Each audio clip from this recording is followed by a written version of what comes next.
Bienvenue dans la série de vidéos sur l'Hyper 7, où nous passons en revue tout ce que vous devez savoir sur notre nouvelle lunette de visée hybride pour tir balistique. Dans la vidéo précédente, nous avons parlé de la différence entre les lunettes de visée optique classiques et les lunettes de visée numérique et les avantages et les inconvénients de chacune. Et nous avons parlé de la façon dont nous avons pu intégrer le meilleur des deux mondes dans l'Hyper 7. Nous avons également vu l'utilisation de base de la lunette, les différents boutons externes et ce qu'ils font, et vous avons vu où tout se trouve avant de sauter dans le grand bain. Aujourd'hui, nous allons nous mettre au travail et prendre le temps d'examiner la configuration initiale. Que devez-vous faire lorsque vous prenez l'Hyper 7 pour la première fois? Nous allons commencer par l'installation de la batterie. Nous avons décidé d'utiliser une pile 3A pour l'Hyper 7, parce qu'elles sont bon marché et qu'elles peuvent être trouvées partout dans le monde. Si vous chassez dans une zone reculée, que vous réalisez que vous avez oublié d'apporter les piles de rechange, ce n'est pas la fin du monde car il y a de fortes chances que n'importe quel magasin au hasard au milieu de nulle part a en stock des AAA. La pile n'est pas incluse, simplement car la plupart des compagnies maritimes ne l'autorisent pas. Mais une fois que vous avez pris la pile, vous pouvez l'installer en retirant le capuchon de batterie sur le dessus du compartiment à pile. Installez la batterie avec le côté positif orienté vers le bas. En d'autres termes, c'est le côté plat orienté vers le haut. C'est vraiment important. Cela ne fonctionnera pas dans l'autre sens. La pile devrait vous donner des jours d'utilisation continue ou des semaines d'utilisation normale et durera presque indéfiniment si l'appareil est éteint. Vous pouvez régler la minuterie d'arrêt automatique sur l'application élément balistique. Lorsque vous connectez votre optique, vous verrez des options pour éteindre si inactif pendant 1 minute, 5 minutes, 15, 30 et jamais. Vous pouvez décider où vous voulez que cela se trouve. Et ne vous inquiétez pas si votre batterie commence à être faible, elle ne tombera pas en panne soudainement sans avertissement. Lorsque la batterie devient vraiment faible, l'appareil passe en mode d'urgence, ce qui vous permet de l'utiliser pendant quelques heures. Il passe simplement en mode basse consommation où il affiche le réticule.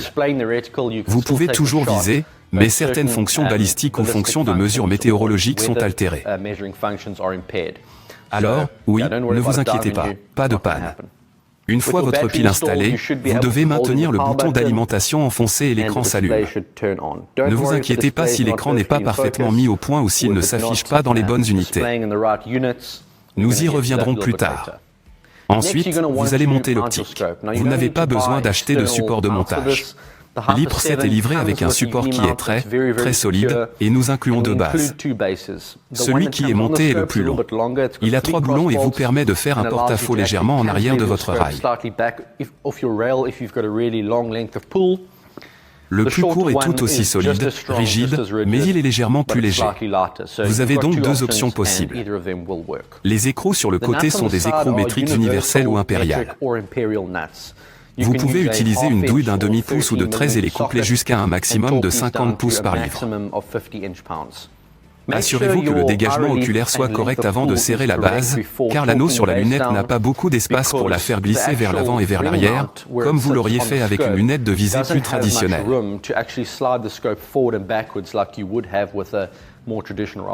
Donc, tout ce réglage avant et arrière doit être fait avec le support lui-même. Maintenant, vous pouvez épauler votre arme, vous mettre à l'aise derrière, puis commencer à ajuster la dioptrie à l'arrière jusqu'à ce que le réticule devienne clair à votre œil. Vous pouvez également décider si vous souhaitez installer l'œillère en caoutchouc et le capuchon de lentille en caoutchouc à l'avant ou pas. Pour les besoins de cette vidéo, nous la laissons de côté. Le support est réglable en inclinaison et marqué avec plus et moins 80 MOA d'inclinaison. Cela deviendra utile lorsqu'il s'agira de mettre à zéro votre arme, vous pouvez réellement l'utiliser pour centrer optiquement l'écran. Car il ne sert à rien de déplacer le réticule trop vers le bord de votre écran avec une perte de qualité optique. Cela peut être particulièrement un problème si vous tirez très loin ou très près. Donc, beaucoup de carabines à air comprimé en font l'expérience si vous êtes à zéro à une distance de 20 à 30 mètres. Votre ligne de visée doit en fait s'incliner à un angle extrême pour trouver votre ligne de trajectoire, et c'est là qu'on rencontre beaucoup de problèmes. Mais ne vous inquiétez pas, nous y reviendrons un peu plus tard. L'Hyper 7 a 4 profils génériques installés d'usine. Il a un profil pour 223 Remington 5.56 pour AR-15. Il a le 308 Winchester avec un type de balle de chasse générique. Il a une carabine longue en 22 et une carabine à air comprimé. Mais évidemment, vous allez vouloir affiner ces profils pour les rendre adaptés à vos armes exactes et vous allez également vouloir définir vos préférences d'unité et d'autres préférences sur la lunette elle-même.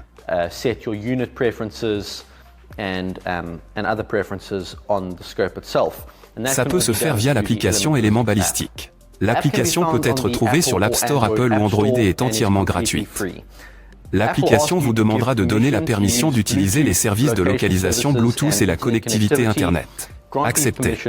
Ça permet de vous connecter à la lunette et d'obtenir des rapports météorologiques pour votre emplacement lorsque vous n'utilisez pas les capteurs embarqués de la lunette.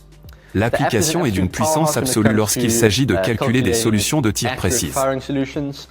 Mais n'entrons pas dans les détails de l'application pour le moment.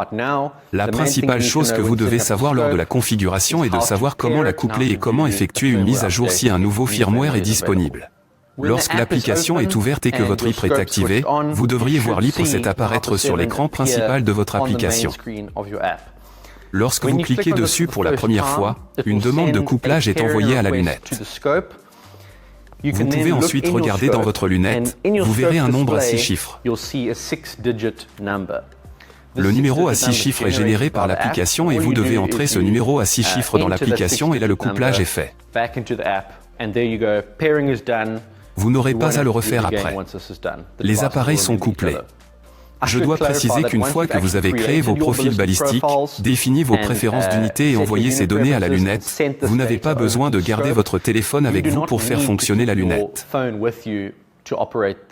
Vous pouvez le laisser quand vous tirez. La lunette fonctionne entièrement indépendamment de l'application. L'application n'est là que pour rendre le processus d'installation un peu plus facile. Avec votre appareil jumelé, vous verrez un écran de configuration. Si une mise à jour du firmware est disponible, vous devez procéder à la mise à jour. Nous améliorons constamment la façon dont tout fonctionne, donc le firmware mis à jour est toujours une bonne chose. Sur l'écran de configuration, vous verrez le paramètre de délai d'extinction de l'appareil, dont nous venons de parler. Vous verrez également une option pour décider d'où vous voulez que votre lecture d'inclinaison provienne. La lunette a un inclinomètre intégré et je recommande de le laisser simplement sur le réglage de la lunette car l'inclinomètre sur l'IP 7 est très précis. Si toutefois, vous souhaitez une lecture d'inclinaison à partir d'un télémètre Bluetooth externe, par exemple, vous pouvez et la lunette donnera la priorité à la lecture de l'inclinaison de vos appareils Bluetooth par rapport à sa propre lecture. Je suggérerais simplement de laisser cela sur la lunette pour l'instant. Vous pourrez également choisir votre type de réticule. La première option est un réticule de type MRAD ou MOA. Il sera automatiquement défini en MOA si votre préférence d'unité est définie sur MOA, ou en MRAD si votre préférence d'unité est définie sur MRAD. Nous verrons dans la vidéo suivante comment modifier les préférences d'unité. L'option 2 est un réticule à point MIL générique. L'option 3 est un simple réticule qui, je pense, est en fait génial, car il vous permet de voir plus clairement où se trouve votre point d'impact prévu. L'option 4 est un réticule Live BDC qui est essentiellement un réticule BDC personnalisé que la lunette crée pour vous, en temps réel, en fonction de votre profil balistique.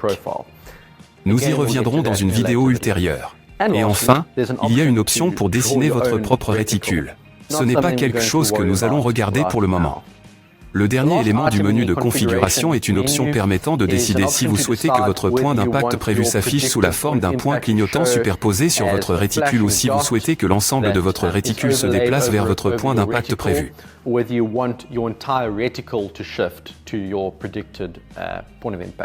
Je dirais que vous allez probablement jouer avec et voir ce que vous préférez. Une fois tout cela fait, appuyez sur déconnecter et voilà, votre configuration initiale est faite. Dans la prochaine vidéo, nous allons examiner l'application Éléments Balistiques plus en détail. Nous allons vous montrer comment définir vos préférences d'unité et nous allons vous montrer comment créer vos profils balistiques personnalisés et les envoyer à la lunette afin de commencer le processus de réglage à zéro sur le terrain. Encore une fois, merci. À la prochaine.